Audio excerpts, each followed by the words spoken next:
Good afternoon, everybody, and thank you so much for tuning in or being here. I really appreciate Bethany and Sarah inviting me to be here today to talk to you. And I just have to admit, it has been such a pleasure sitting there in the back of the room all by myself at a table, and not just for the awesome yoga techniques and techniques about dealing with all of the emotions that we're dealing with and the feelings and the tension and all of that, but really just having a minute to sit back there and reflect about how awesome DSPs are. And like Scott was saying before me, just how essential you all are to the people we're serving across the state. And I just really appreciate the opportunity to be here and interact with people outside of my house, first of all, but also to take that minute just to really reflect and feel that joy of what it is that you're doing here. And so thank you for letting me come and have that moment myself, and also to talk to you about what it is that we do at APSE and helping you understand the role of the guardian for the individuals that you're serving. So I want to say at first, I'm speaking here on behalf of APSE, and we are a nonprofit, and we serve as guardians for people who don't have someone else who can be a guardian for them. But a lot of the people you're working with, they've got other people. They've got a parent or a sibling or another family member or friend who's serving that role. And so I want you to know that the things I'm talking about today applies to all guardians. But I'll also throw in a few things about APSE, just because we are serving people in every county of the state, except for one. If you're from Noble County, we'll get to you soon, I bet. But otherwise, you probably have worked with someone who's served by APSE, or if not, you probably will, because we're out there, we're protecting people who don't have someone else to protect them. And so what I will say is the most important thing for DSPs to know about guardians is, number one, we are all on that same team. We all have the same goal, and that is increasing independence and ensuring the health and safety of our mutual clients. All of us want that. We have different perspectives, we have different roles, we have different responsibilities, but that's what we all want, is we want the best life for the individuals we're serving. And sometimes that can be hard because, like I said, we do have different perspectives. We have different ideas about how we get to that goal. But in the end, if we communicate, which I'll talk about in a minute, and if we look at each other from that kindness perspective that we were hearing about earlier, we're going to get there, and we're going to get those great results for the individuals we serve. And so the next most important thing I would say for DSPs to know about guardians is knowing whether someone has a guardian. That really is critical. For a long time, I think people have thought mistakenly that people who have developmental disabilities, people who receive services, that they all have to have a guardian. And that's just not true. A lot of people are able to be independent. They're able to make decisions for themselves, and they're able to do what it is that they want to do. Other people can't. And so that's where we as a guardian come in, because they're not able to make decisions either at all. They have difficulty making those decisions and communicating them, or the decisions that they make put themselves or others in a lot of danger.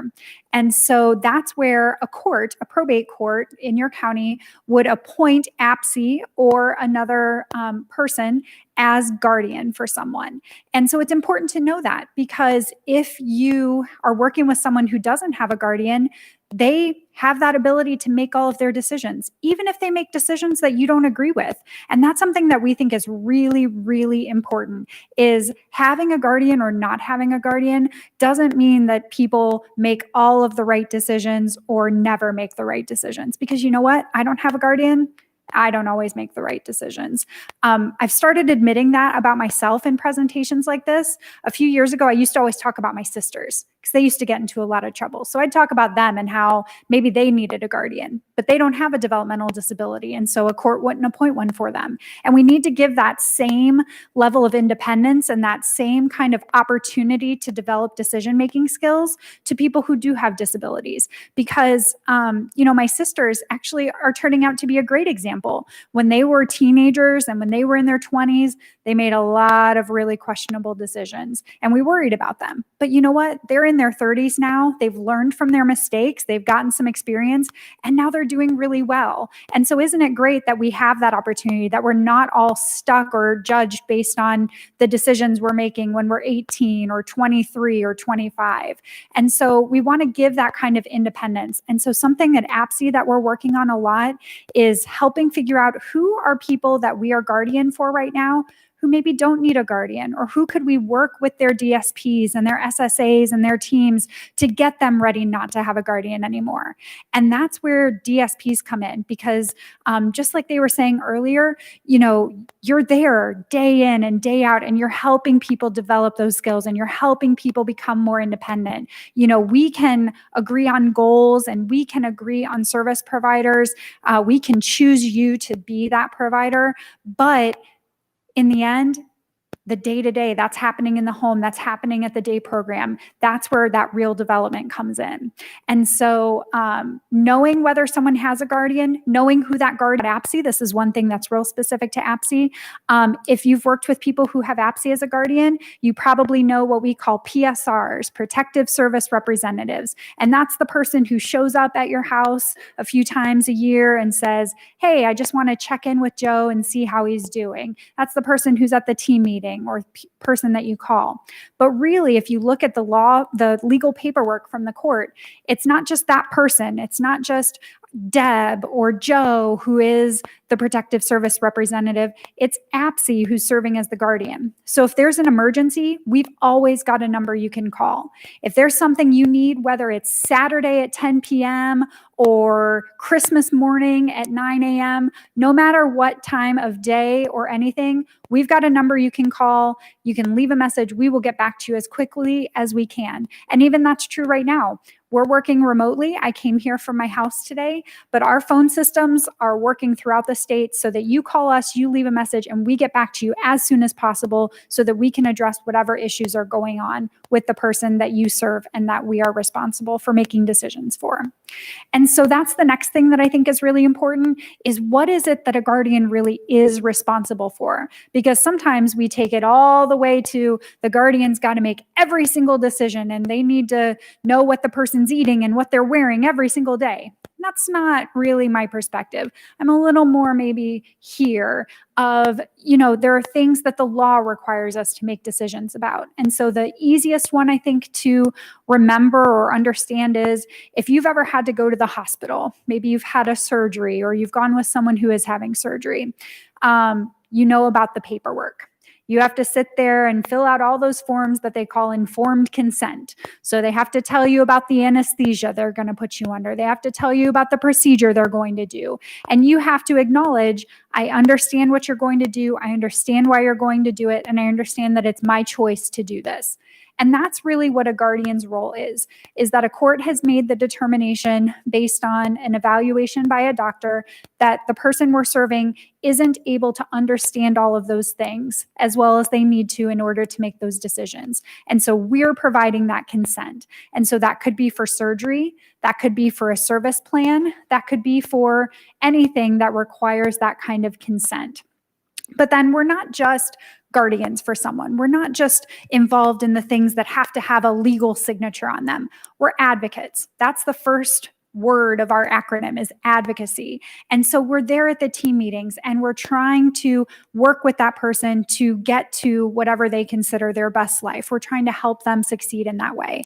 And so we need to know what's going on. And that brings me to the next most important thing, and that's communication.